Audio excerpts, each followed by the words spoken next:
જલારામ બાપા વિશે આપણે કાલે એમના જન્મની કથા જાણી અને કેવી રીતે એમણે ખેતરોમાં મજૂરી કરવાનું શરૂ કર્યું તે જાણ્યું. આજે આપણે જાણીએ કે કેવી રીતે જલારામ બાપા જેવા સંતે પોતાની પત્નીનું કોઈકે દાન માંગ્યું તો તે પણ વગર ખચકાટે આપી દીધો.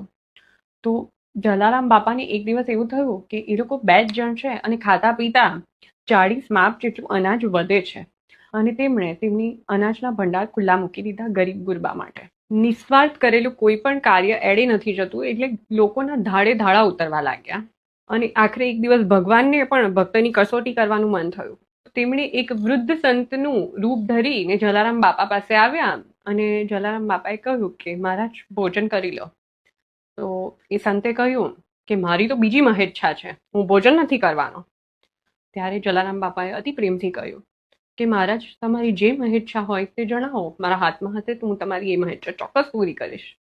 ત્યારે પેલા સંતે કહ્યું કે મારી વૃદ્ધાવસ્થા છે અને મારું શરીર કામ નથી કરતું, તારી પત્ની મને સેવા માટે સોંપ. અને જલારામ બાપાએ વગર કોઈ ખચકાટે વીરબાઈને એ અવધૂતને સોંપી દીધા.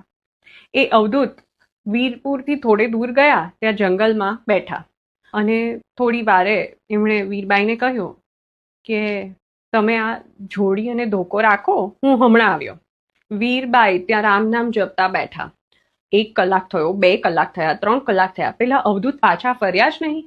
અને ત્યાં જ આકાશમાંથી અદ્રશ્ય અવાજ આવ્યો, ધન્ય છે સતી તમને અને તમારી ટેકને, ધન્ય છે તારા પતિને, તમે આજે મારી કસોટી પાર કરી છે. આ જોડી અને ધોકો તમારી પાસે રાખજો અને એનું પૂજન કરજો. અને આજે પણ એ જોડી અને ધોકો જલારામ મંદિરમાં મોજૂદ છે. પણ આ જલા ભગત એ જલારામ બાપા કેવી રીતે બન્યા તે કથા પણ જાણવા જેવી છે. તો વીરપુર ગામમાં હરજી કરીને એક દરજી રહેતો હતો. હવે આ હરજી દરજી એ પોતાના પેટના દર્દથી ખૂબ પરેશાન હતો. ઘણા બધા ઉપચાર કર્યા, ઘણી બધી દવાઓ કરી વૈદની, પણ એને કોઈ ફરક નહોતો પડતો. એક દિવસે ઉદાસ મુખે બેઠો હતો ત્યારે ત્યાંથી ગામના રૂડા પટેલ પસાર થતા હતા અને એમણે તેમને પૂછ્યું કે કેમ હરજી આવી રીતના ઉદાસ મુખે બેઠો છે. ત્યારે આ હરજી દરજીએ કહ્યું કે હું મારા પેટના દર્દથી ખૂબ પરેશાન છું. હવે હું એટલો કંટાળી ગયો છું કે રામ તેડા કરે તો સારું. ત્યારે રૂડા પટેલે કહ્યું કે વીરપુરના આંગણે જલા ભગત જેવો પુણ્યશાળી જીવ અવતર્યો છે, તું એની માનતા માની જો. અને આ હરજી દરજીએ કહ્યું કે જો મારું પેટ દર્દ મટી જશે તો હું 5 માપ અનાજ જલા ભગતને ચડાવીશ.